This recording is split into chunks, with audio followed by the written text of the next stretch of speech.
Ja vēlies būt vairāk kā citi, tu vari kļūt par vairāk.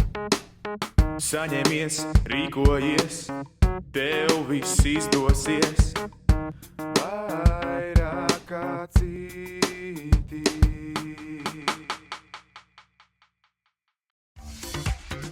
Skriešana man patīk tāpēc, ka tas ir veids, kā atbrīvoties no visām ikdienas kaut kādām domām un rūpēm un pēc darba ir sevišķi. Protams, ka nevienmēr ir tā, ka tu atbrauc un tev ļoti gribās skriet sevišķi, kad ir slikts laiks vai pa dienu tu esi noguris, tad reizēm pat ļoti negribās iet skriet.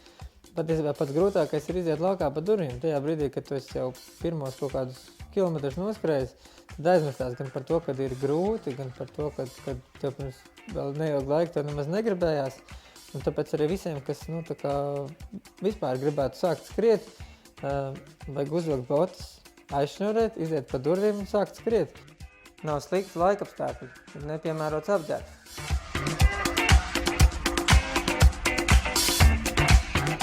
Mani sauc Renārs Roze, man ir 27 gadi, es esmu no Ogres un nodarbojos ar garo distanču skriešanu.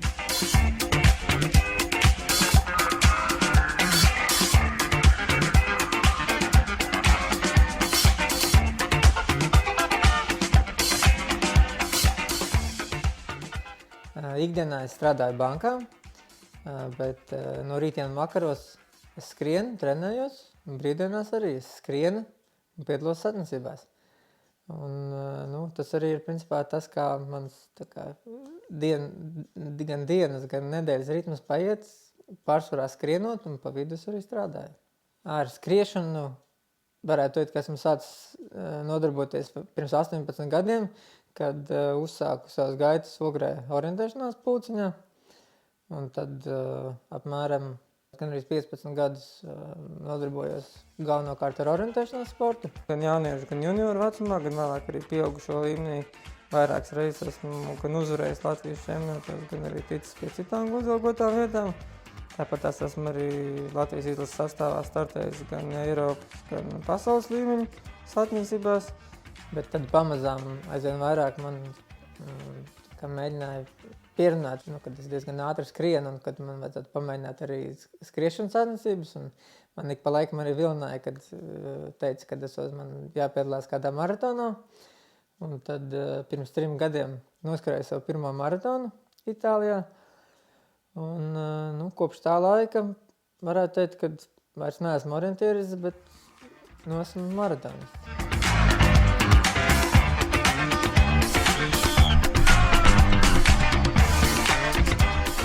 Ikdienā trenējos 2 reizes dienā. No rīta tas ir apmēram 10-12 km noskrienu. Vakarā pēc darba treniņš ir nedaudz garāks. Bet nav tā, kad vienmēr skrienu vienu un to pašu. Tāpat tās treniņi atšķirās, diena no dienas atšķirās. Un kad ir vairāk jāstrādā pie ātruma, kad ir jāstrādā pie izturības vai pie spēka. Bet, kopumā tas sanāk apmēram noskrienu dienā plus mīnus kādus 25-30 km pa nedēļu tie savāc gandrīz 200. Tas tā kā būtu no Rīgas līdz Ventspilī katru nedēļu aizskrien. Tāds mans skriešanas režīms ir cilvēki, kas skrien un arī, kas nopietni nodarbojas ar skriešanu, kas skrien, ja neievēroja mazāk, tad mazākā, bet es esmu atradis to, ka priekš manis tas ideālais apjoms ir apmēram tāds, un vasaras sezonā, kad ir vairākas sacensības, tad varbūt tas treniņu apjoms ir nedaudz mazāks, bet kad gatavojos maratonam, tā tieši konkrētāk, plānveidīgāk, tad aptuveni tās ir kaut kādas 11, 14, 15 stundas pa nedēļu sanāk skrienot, kas nāk, gandrīz vai trešdaļa vēl papildus nedēļas darba režīmam 40 stundām, apmēram vēl trešo daļu vēl papildus pavadu skrienot.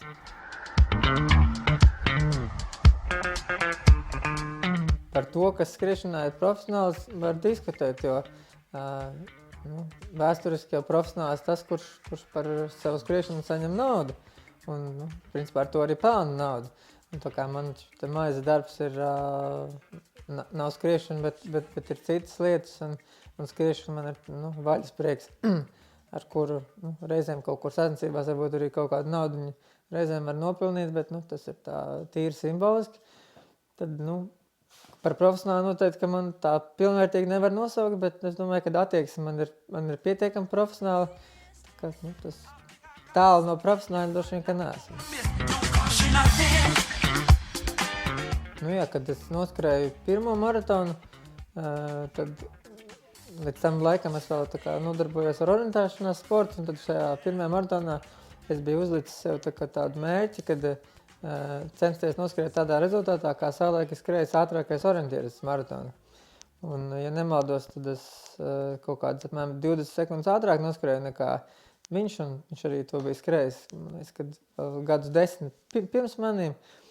Un, tad es sapratu, ka tā kā man ir ko skriet, un tad es kā sev nākamo mērķi noliku, kad jāmēģina sasniegt Jeļenas Prokopčukas Latvijas rekords sievietēm, kas ir maratonā, kas bija apmēram 4 minūtes ātrāk. Un tad nākamajā maratonā man tas neizdevās, bet tieši pēc gadu pēc mana pirmā maratona, tad es par pusminūti noskrēju ātrāk nekā šis Jeļenas Prokopčukas rezultāts.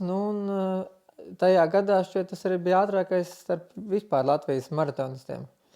Un kopš tā laika arī pēdējos šos 3 gadus arī es esmu visu laiku bijis šajā top 3 Latvijas maratonistu sarakstā. Latvijā mums to vispār jau ar garo distanču skriešanu, ņemot vērā, ka tas prasa ļoti daudz laika, pietiekami daudz stundas, kas tiek pavadīts treniņos, un tas atņem gan laiku, gan ģimenei, draugiem un tām kaut kādām ikdienas rūpēm, un tad ir svarīgi ļoti visu saplānot.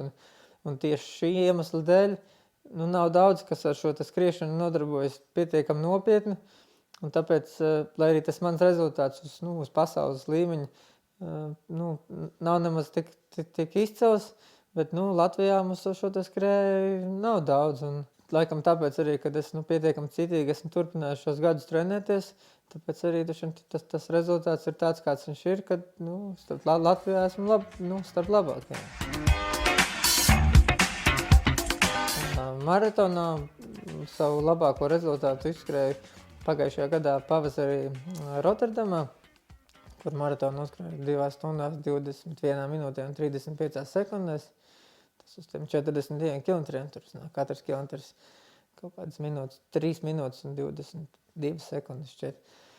Tā kā, nākotnē, protams, ka tuvākais mērķis ir, kad pārvarēt šo 2 stundu un 20 minūšu robežu, bet, protams, ka kā sportistam vienmēr tos mērķus ir jāliek augsts, tad, protams, kad ir tā kā vēlme, kad kādreiz varbūt varētu aizbraukt arī uz Olimpiskajām spēlēm, pēc 3 gadiem ir Rio de Janeiro olimpiādi, līdz tam vēl ir jātrenējās, lai šos normatīvu varētu izpildīt. Ja ne Rio de Janeiro, tad pēc 20. gadā ir Tokio Olimpiskās spēles, tad gadu man būs jau krietni vairāk, bet, kas zina, jo maratonā jau arī tas rūdījums nāk tikai ar gadiem, un tur bieži vien, pat jaunība bieži vien nāk par slikti, jo tur jauniem pušiem, kas arī tajā distancē vēl nav pilnībā gatavi, tad maratonā nemaz nevienmēr ir tik ļoti viegli.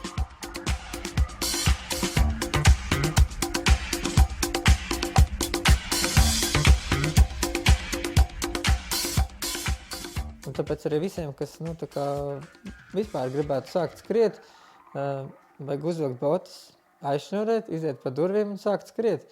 Pēc laika noteikti jūs sapratīsiet, ka tā skriešana ir tas veids, kā tu vari pabūt viens pats ar savām domām, attīrīt galvu no tām rūpēm un raizēm, kas tev ir ikdienā, un pārdomāt dienas plānus, un tāpat tās arī no rīta skrienot. Tas ir veids, kā tu vari pamosties līdz galam, un tad jau tu uz darbu aizbrauc, nevis tu esi samiegojies, bet tu jau esi pusstundu vai stundu, tu esi paskrējis, un tev jau ir, tu esi jau gatavs ar pilnu dvēsmu sākt šo dienas darba cēlienu.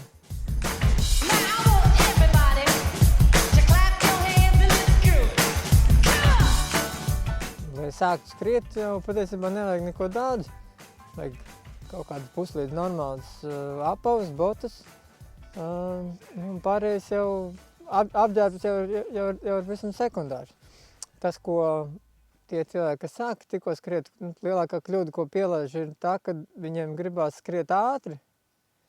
Ja gan patiesībā viņiem vēl ķermenis nepavisam nav gatavs skriet uzreiz ātri. Un tad vienmēr ir skrien ātri, ir grūti. Tad viņiem atkal tā kā nepatīk skriet. Tāpēc vajag sākt lēnām, mierīgi un izbaudīt to pašu procesu.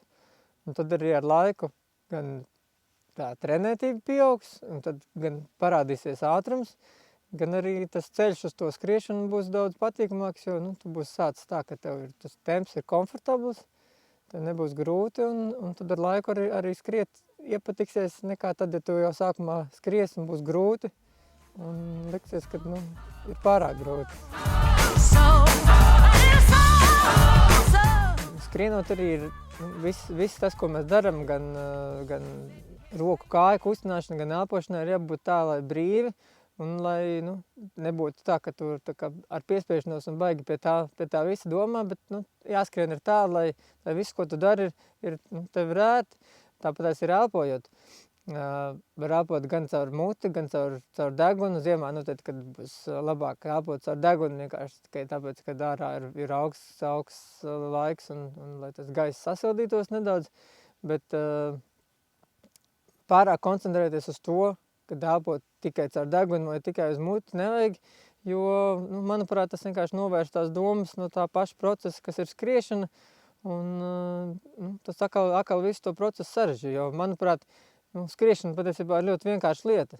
Tur nav vajadzīgs, kā es teicu, ir pietiek ar to, ka tev ir botas, un ej un skrien. Vairāk pārējais jau tā kā nāk ar sevi, un tu arī ar laiku pie tās skriešanas pierodot arī atradīs gan to savu ērto tempu, gan savu elpošanas ritmu, gan arī to, kā tev ir vienkāršāk kustināt kājas un rokas. Tā kā skriešana ir ļoti vienkārša.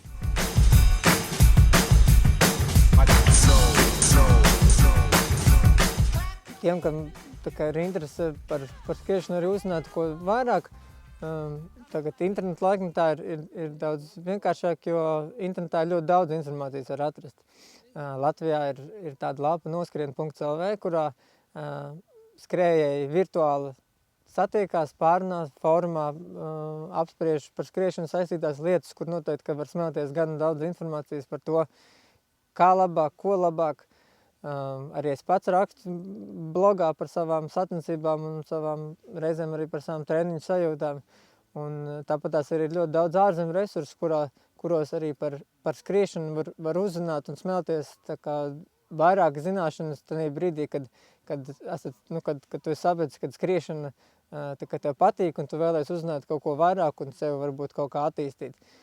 Tas, ko man skriešana ir devusi, ir tas, ka man liekas, ka ļoti labi tas atbrīvo no ikdienas stresa, un arī man pašam ir tāds teiciens, stresa nav, ka cilvēki pārāk daudz par visādām lietām satraucās, uztraucās par to, kas darbā, kas mājās, bet man pašam liekas, ka to visu vajadzētu ņemt daudz vienkāršāk, un arī tāpēc arī es skrienu, lai no tā stresa atbrīvotos. Tāpēc arī man kad kāds satraucās, es viņam saku, stresa nav, jo patiesībā jau viss ir visam vienkārši, un tā dzīve rīt un plūst, un tas, kas šodien ir baigi satraucoši rītā, varbūt tas būs pilnīgi mazsvarīgi. Tāpēc, ja jums ir tas stress ikdienā, tad varbūt, kad vajag aiziet paskariet, iztīrīt to galvu, un pēc tam būs vieglāk. Arī tu vari būt vairāk kā citi.